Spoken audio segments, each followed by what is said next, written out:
Crowpaw pressed himself back into the crevice. He winced at the sharp stones of rock driving into his fur. They told him the space below was too shallow to shelter him.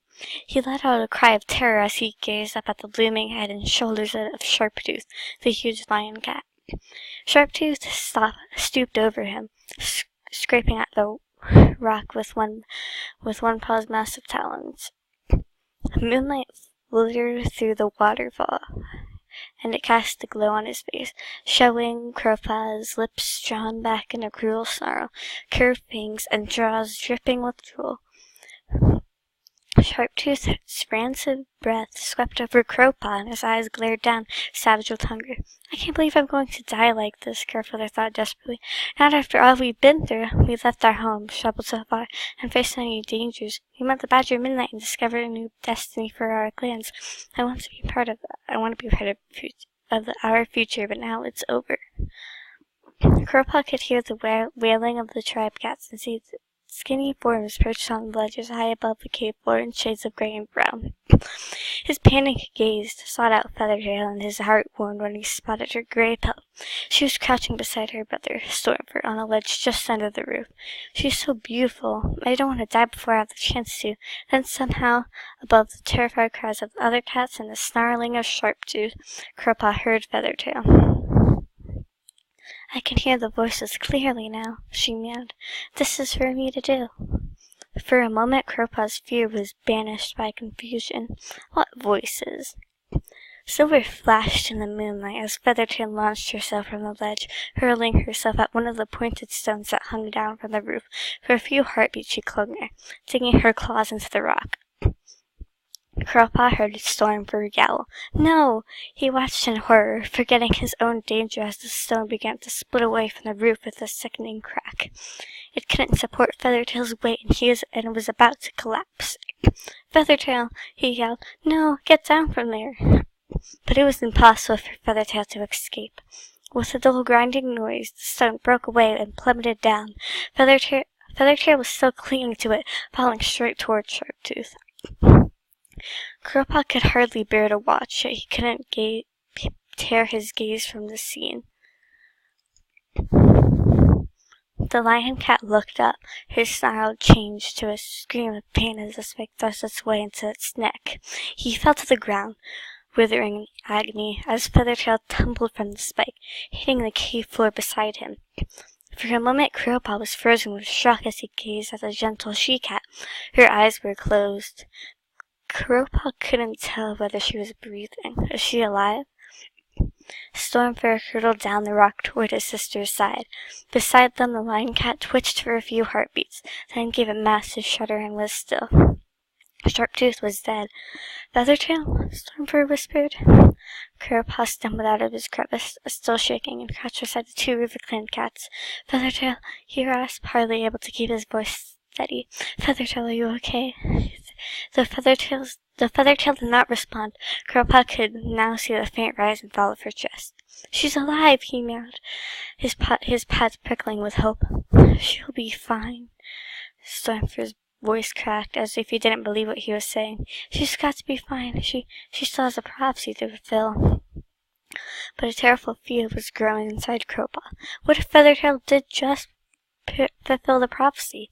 It had spoken of a silver cat who would save them from a terrible lion cat. Crowpaw had never imagined that it would actually come true, or that the silver cat would be Feathertail. But did that mean her story ended here? What if she never goes home to help her clan to its new territory? He crept forward until his nose touched Feathertail's shoulder. Breathing deeply, he let her sweet scent flow through him, and gently began to lick her ruffled pelt. He thought about the future he had dreamed of, where they had found a way to be together even if they were from different clans. Wake up, Feathertail, he mewed. Please wake up. He let out a gasp as Feathertail's eyes fluttered open. She looked warmly at Crowpaw, then turned her head slightly to look up at Stormfur. You'll have to go home without me, brother, she murmured. Save the clan. Feathertail, he croaked through a painful lump in his throat. Then her head shifted again, her gaze focusing once more on Crowpaw. He trembled at the intense love he saw in her blue eyes. I don't deserve her, he thought. I never deserved her. Think you have 9 lives, do you? I saved you once. Don't make you save me again. Feathertail, no! As she weakened before him, Crowpaw felt as if a huge weight were crushing his chest, so that he could hardly speak. Don't leave me. I won't. The words were breathed out so faintly that Crowpaw could scarcely hear them. I'll always be with you, I promise. Then Feathertail's eyes closed, and she did not move or speak again. Crowpaw turned to look at Sharptooth's body, letting him growing cold. Feathertail had killed the lion cat, fulfilling the tribe's prophecy, but nothing about it felt right. What good was saving Crowpaw and the tribe if Feathertail had to give up her life to do it? He flung out his head back and let out a wordless wail, which echoed off the cave walls, an outpouring of all his love and anguish. Then darkness swirled around him, and he crouched beside Feathertail in a tight knot of grief. He felt as if all the light had been in the world had been snuffed out. How could he live with this loss? Voices drifted past him in the dark. He heard Stormfur blaming himself for bringing Feathertail back to the tribe. He turned his head to look back at the Riverclan cat. It's my fault, Crowfeather's voice was a hoarse whisper. If I'd refused to come back to the cave, she would have stayed with me. No, Stormfur said softly, reaching out to Crowpaw, who could only bow his head. He could hear Brook and Stoneteller trying to comfort Stormfur, but there would be no comfort for Crowpaw now, maybe not ever. The tribe of Endless Hunting spoke truly, said Stoneteller. A silver cat saved us all. Yes, thought Crowpaw, but no cat saved her, and now the clans will never be the same, never. The word echoed around Crowpaw until he felt his heart would break. Whenever we meet our kids together, I'll never see her again, never. Crowfeather woke, shivering. His pelt was soaked with early morning dew, but that wasn't the reason for the chill that struck deep within him. It had been countless moons since Feathertail had died, killing Sharptooth, but in this dream I felt as if it were happening all over again. The pain of losing Feathertail felt like a fresh wound. I thought I would never love another cat, he thought.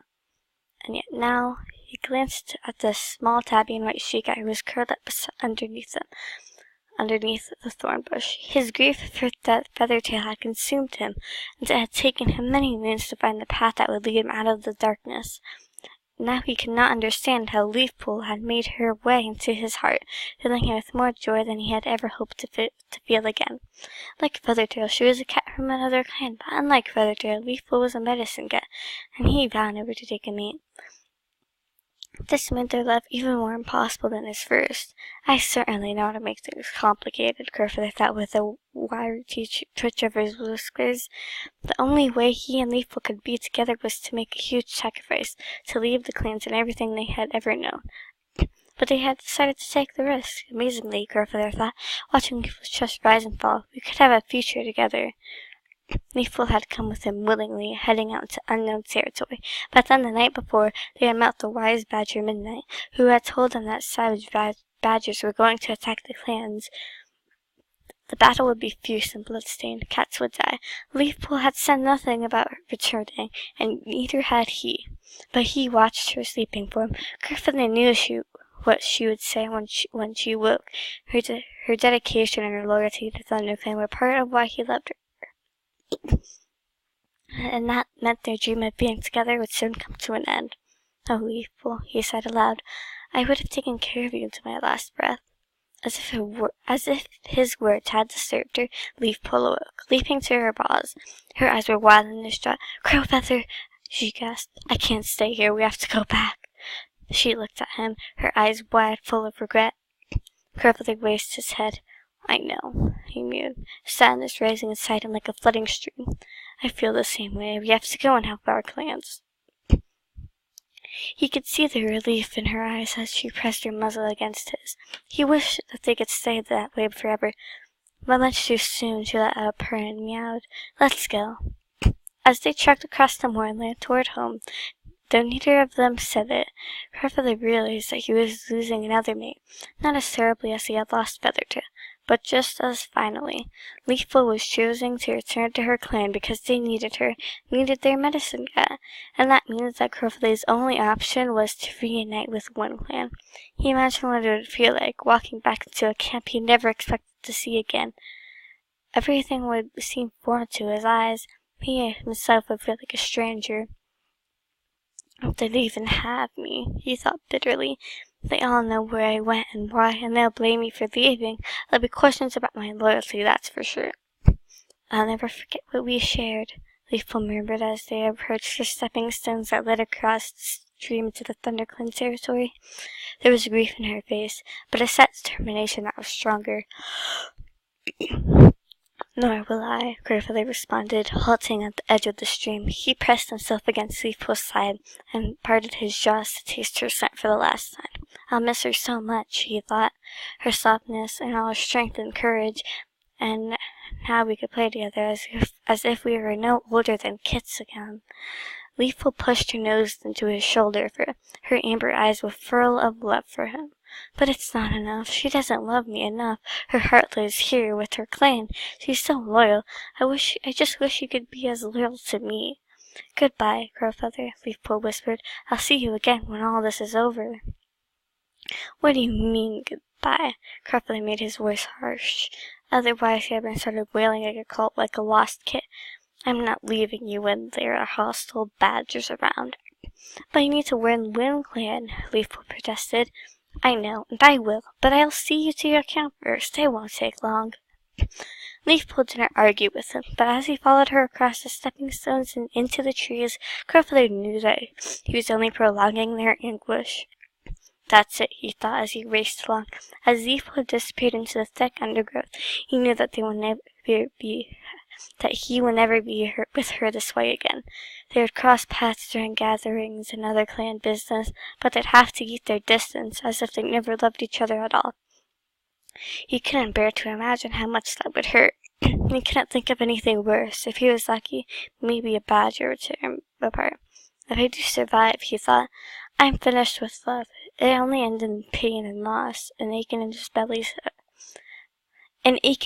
as if he swallowed dragon stones. From now on, he vowed as he forced himself to follow Leafball, I'll only worry about my duty to my clan, no more love.